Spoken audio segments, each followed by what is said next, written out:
Un Zoom aujourd'hui dédié au populisme au pluriel. Pour en parler, je reçois Frédéric Rouvillois. Bonjour monsieur. Bonjour. Frédéric Rouvillois est professeur agrégé de droit public à l'Université de Paris et vous co-publiez avec Christophe Boutin et Olivier Dard cette importante somme, le dictionnaire des populismes aux éditions du CERF. Frédéric Rouvillois, ma première question, c'est pour la forme. Pourquoi avoir fait appel à 107 auteurs de 12 nationalités différentes pour rédiger ce dictionnaire ?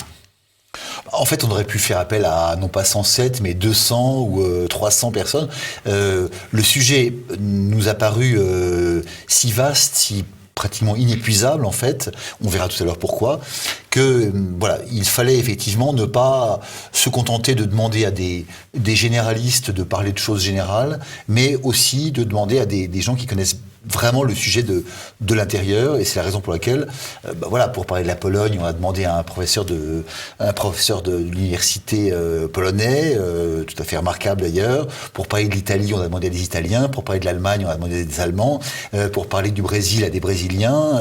Voilà, c'est l'une des raisons pour lesquelles on a voulu faire ça, c'est-à-dire essayer de manifester concrètement dans le nombre des auteurs et dans leur connaissance très fine de la question, au fond, voilà, l'ampleur absolument considérable du sujet que on n'a surtout pas voulu restreindre à la petite chose un petit peu franco-française et la petite injure cheap, si vous voulez, que on va balancer à l'adversaire lorsqu'on veut le discréditer à bon compte. Donc le populisme est un phénomène mondial. Le populisme, ou plutôt les populismes, hein, comme vous l'avez dit tout à l'heure, c'est le dictionnaire des populismes et pas seulement du populisme. Mais ceci dit, voilà, la racine populiste, parce qu'il y a quand même une racine à ces populismes, elle est effectivement universelle et elle est, à notre sens, et au mien en particulier, vraisemblablement éternelle. En 1200 pages, quelle est votre définition préférée du populisme ? Alors, il y en a plusieurs, hein, effectivement, on y reviendra. Mais disons, le populisme, c'est à la fois, agissant ou rétroagissant l'un avec l'autre, c'est à la fois une réaction à un état de choses et aussi une idéologie. Une idéologie, c'est-à-dire une construction intellectuelle avec on va dire un socle commun ou un noyau dur qu'on va retrouver dans tous les systèmes populistes, sans exception. C'est l'idée selon laquelle, au fond, le peuple est supérieur, bénéficie d'une supériorité par rapport au reste de la société, et par conséquent a des droits particuliers, notamment le droit de gouverner cette société, éventuellement le droit de faire certaines choses, le droit de posséder certaines choses. Voilà, il y a des variations absolument considérables, mais l'idée, le noyau dur, c'est ça. Voilà, c'est le peuple. La question étant alors de définir qu'est-ce que c'est que le peuple, naturellement, bénéficie d'une supériorité, il faut définir laquelle, dont on va tirer des conséquences. Alors, vous le disiez, et ça m'intéresse, le populisme vient en réaction. Ça veut dire qu'il ne vient pas ex nihilo, il vient après quelque chose. Il vient en réaction, oui. C'est-à-dire qu'en fait, moi je pense que le populisme est potentiellement présent en permanence, mais c'est un peu comme les maladies, si vous voulez, hein, ou les virus. Il faut effectivement généralement des circonstances ou un contexte pour que ce populisme puisse véritablement se manifester, puisse naître, puisse apparaître.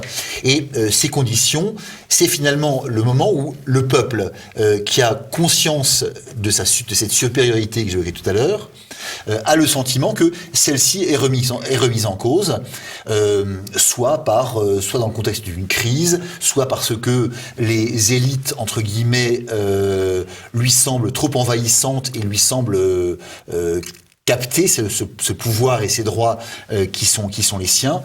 Voilà, c'est la rencontre de ces deux éléments, si vous voulez, un élément idéologique et un élément contextuels et réactionnels qui vont provoquer effectivement ce que Alain de Benoît a pu appeler le moment populiste.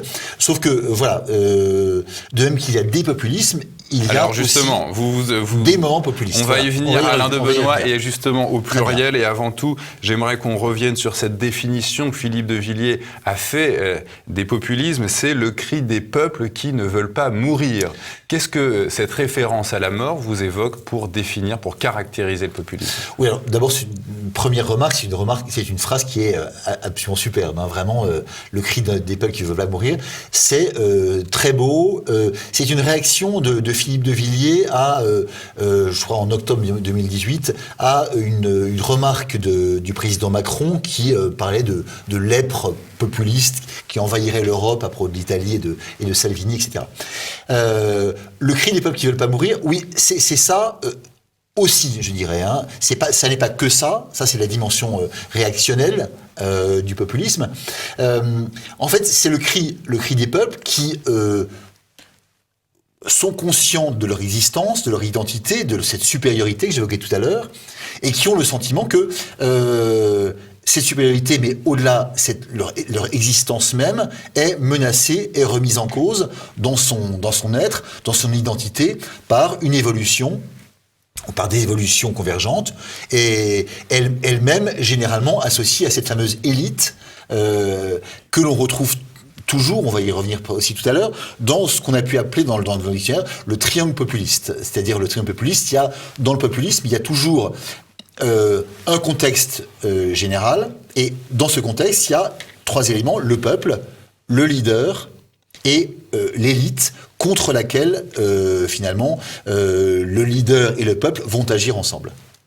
Alors, vous l'évoquiez un petit peu il y a quelques secondes, Frédéric Rouvillois, cette notion de pluralité dans les populismes. Pourquoi n'y a-t-il pas qu'un seul populisme ? Pour la même raison qu'il n'y a pas qu'un seul peuple, cher monsieur.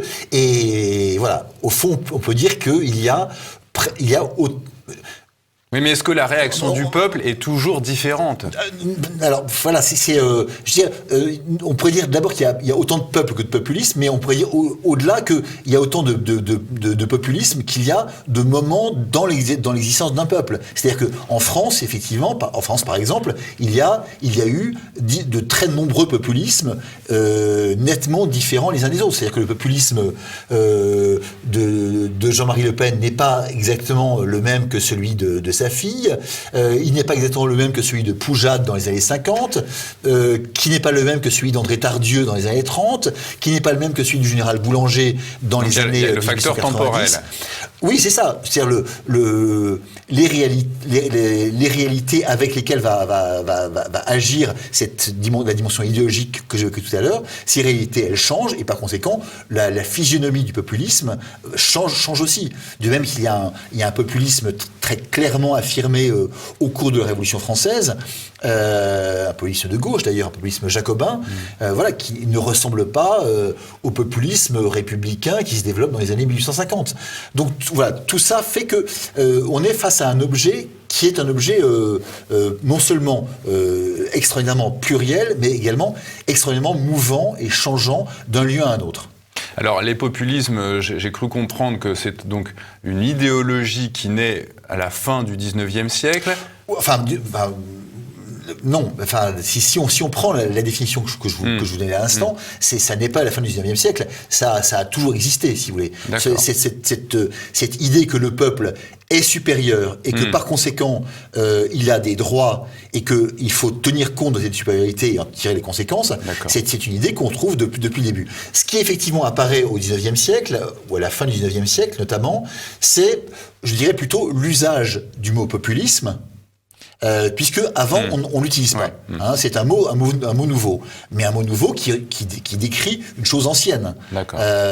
C'est-à-dire en un sens, Jules César est populiste. Il y a un livre qui vient de paraître d'ailleurs à ce sujet, très intéressant, de même que Périclès est populiste, mais on n'utilise pas le mot populisme. On va utiliser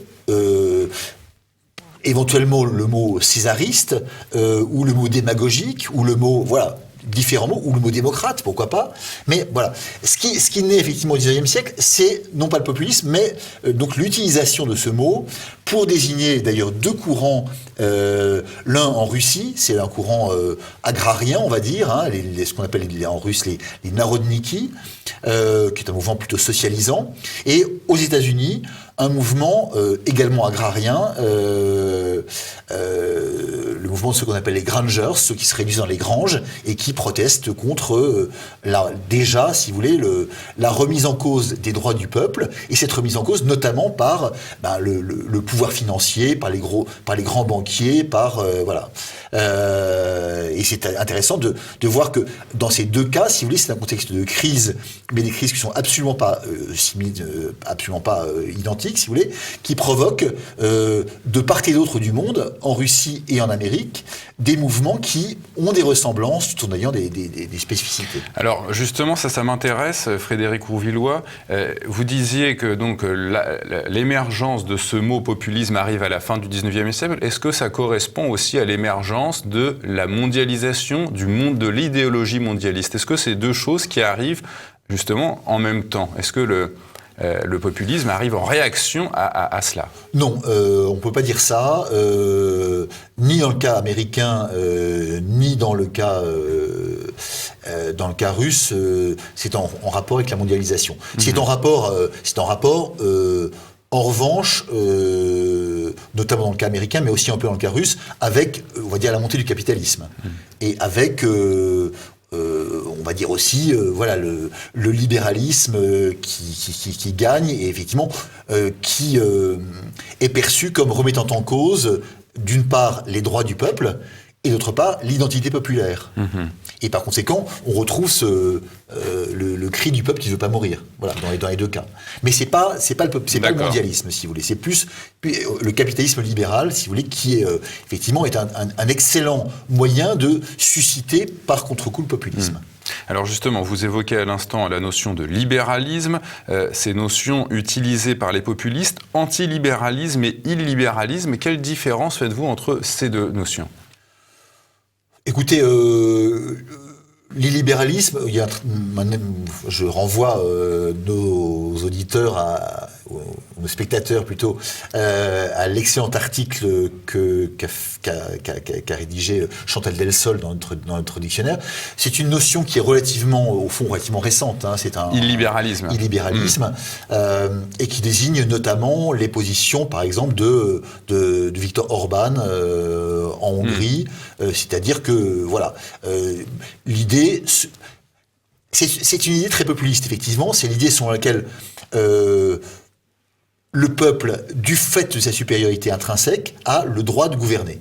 Et que on n'a pas le droit, en revanche, de lui opposer un certain nombre de valeurs plus ou moins artificielles, qui seraient les valeurs libérales, mises en avant par des minorités agissantes, ou par des associations, des ONG, ou encore mieux, par...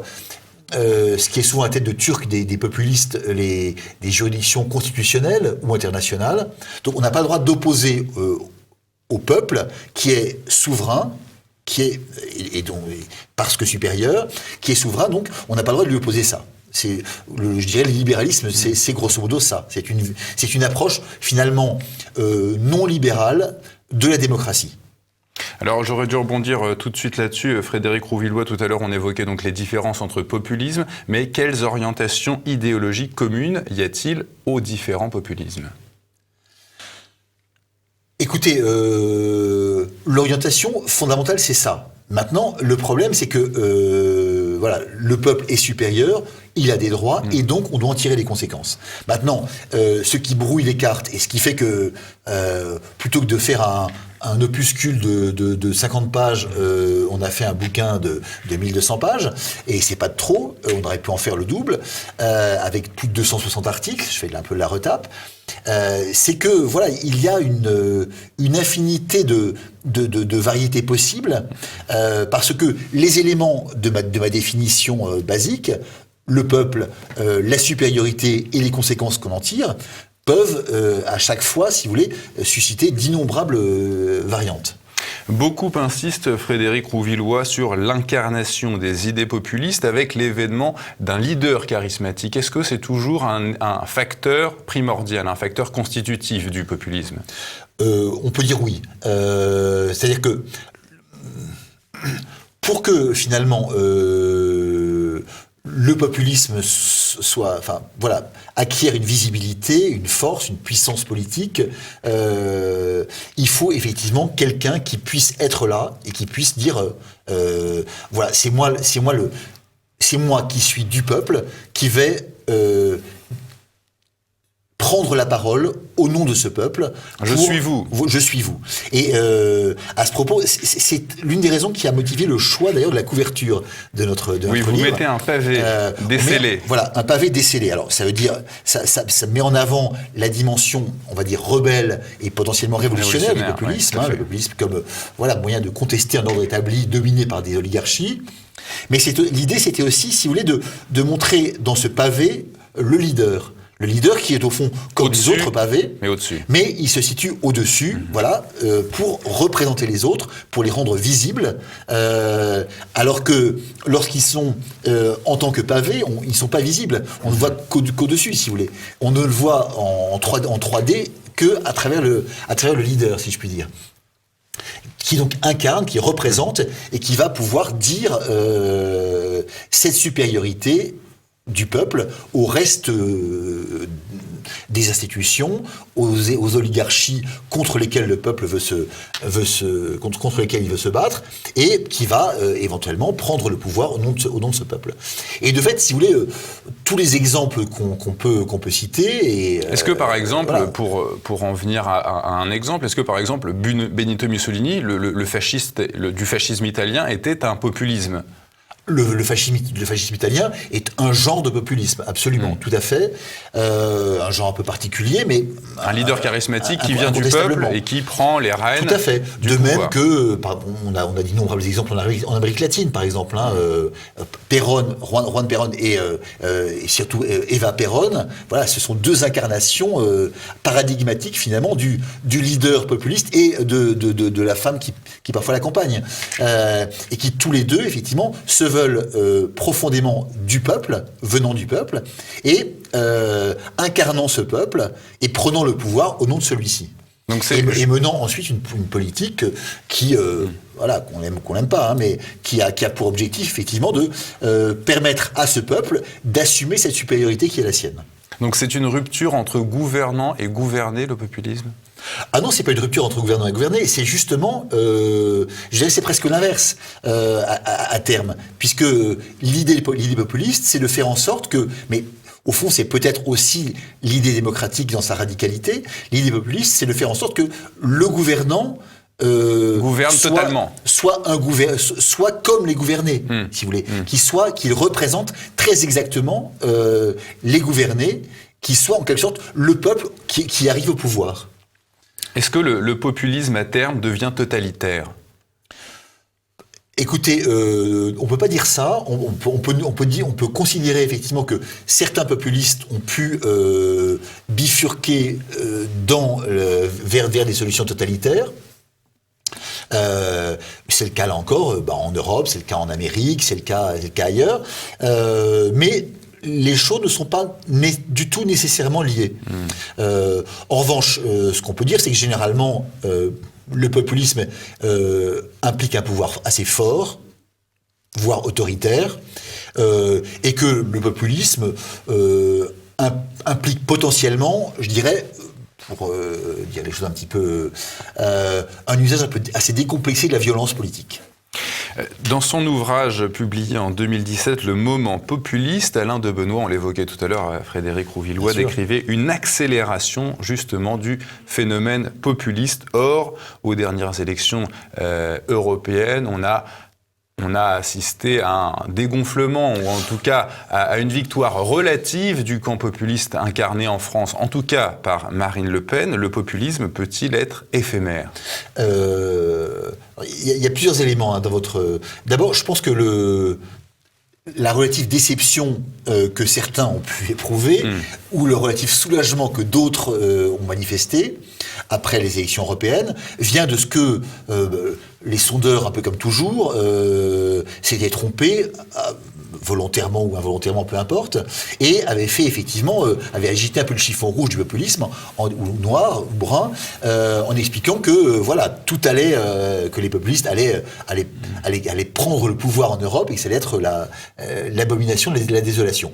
En réalité, les choses n'ont pas été aussi loin que ça, mais néanmoins, ce qu'on constate, c'est que dans toute l'Europe, il y a malgré tout une poussée en avant, même si elle n'est pas tout à fait aussi importante qu'on l'a dit, une poussée qui est parfois extrêmement spectaculaire.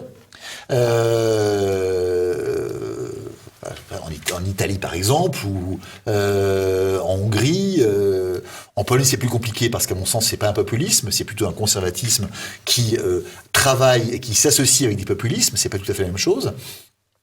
Bref, il y a eu effectivement une vraie poussée en avant. Alors maintenant, la phrase d'Alain de Benoist est tout à fait pertinente, effectivement. L'accélération du phénomène populiste. Accélération du phénomène populiste, accélération tout simplement parce que... et on reprend un peu la phrase de Philippe de Villiers, ce cri des peuples qui ne veulent pas mourir, eh bien, il est d'autant plus fort que les peuples ont l'impression que leur mort s'approche. C'est ça. Plus la mort apparaît proche, plus l'épée de Damoclès leur semble se rapprocher de leur crâne, eh bien, plus ils parlent, ou plus ils crient fort, évidemment.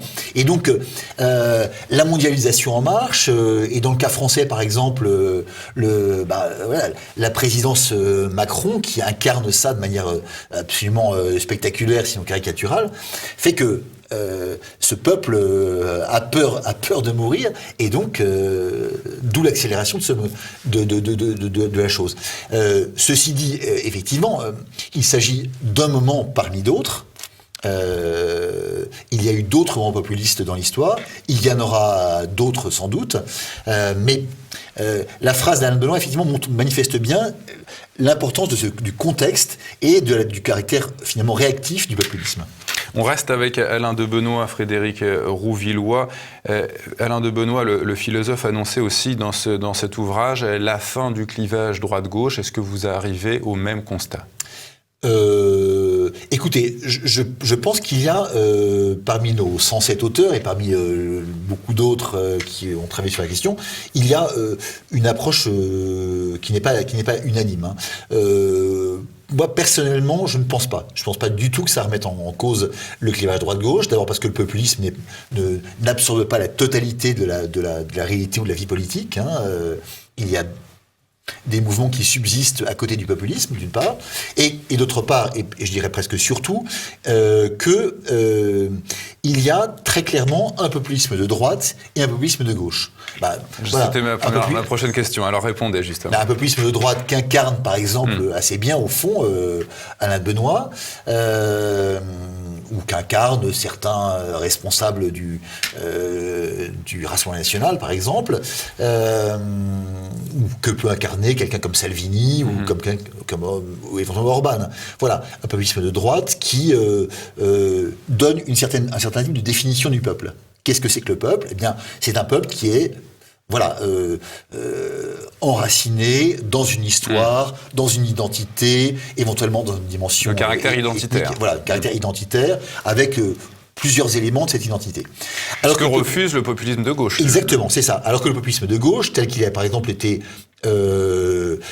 théorisé par deux philosophes, Chantal Mouffe, qui est une philosophe belge, et son mari Ernesto Laclau, qui est un Vénézuélien, tel qu'il a par ailleurs été pratiqué dans un nombre assez important de pays, en un sens... alors c'est ce populisme qui fonde par exemple l'idéologie de Podemos en Espagne, plus ou moins à certains égards de Cinque Stelle en Italie, et surtout d'un certain nombre de populismes installés en Amérique du Sud, au Venezuela, ou ailleurs. Ce populisme de gauche, lui, est un populiste non identitaire, si j'ose dire. C'est un populiste qui considère au fond que le peuple, ce peuple, entre guillemets, est un peuple potentiellement variable, fluide. C'est le peuple des populistes de gauche, c'est au fond les aliénés du marxisme. Hein, de même que Marx, au XIXe siècle, considérait que la classe ultimement aliénée, c'est le prolétariat. Ce populisme de gauche va considérer que la classe ultimement aliénée, c'est par exemple, actuellement, les migrants, les immigrés, les travailleurs pauvres, les femmes dans certaines conditions, les homosexuels ou les LGBT, voilà, qui constitueraient, disons que ce peuple un peu patchwork, qui est un peu manteau d'arlequin, et qui, au fond, aurait droit à cette valorisation que j'évoquais tout à l'heure. Pour terminer, Frédéric Rouvillois, cette expérience italienne de fusion entre populisme de droite et populisme de gauche, vous pensez que c'était un accident ou que ça a vocation à se reproduire en Italie et peut-être pourquoi pas ailleurs? Le fait est qu'en Italie, ça semblait fonctionner un petit peu, mais ça aura duré 1 an et 1 mois. Voilà, ça a fini par capoter tout de même. Le problème, c'est ça, si vous voulez. C'est que dans les deux cas, il y a des éléments communs. C'est très, très clair. L'idée qu'il faut tirer les conséquences de ce qu'est le peuple et de cette supériorité. Le problème, c'est que ne définissant pas du tout de la même manière le peuple, on arrive assez rapidement à des blocages. Et effectivement, entre l'approche très identitaire de Matteo Salvini et l'approche totalement non identitaire de Cinque Stelle et des héritiers de Beppe Grillo, on arrivait évidemment à quelque chose un problème. Et au fond, c'est la question que poserait, par exemple, l'hypothèse d'une fusion ou d'un rapprochement entre les amis de Mélenchon et les amis de Marine Le Pen. Le dictionnaire des populismes, Olivier Dares, Christophe Boutin et vous, Frédéric Rouvillois, merci d'être venu sur le plateau de TV Liberté, monsieur. C'est moi qui vous remercie.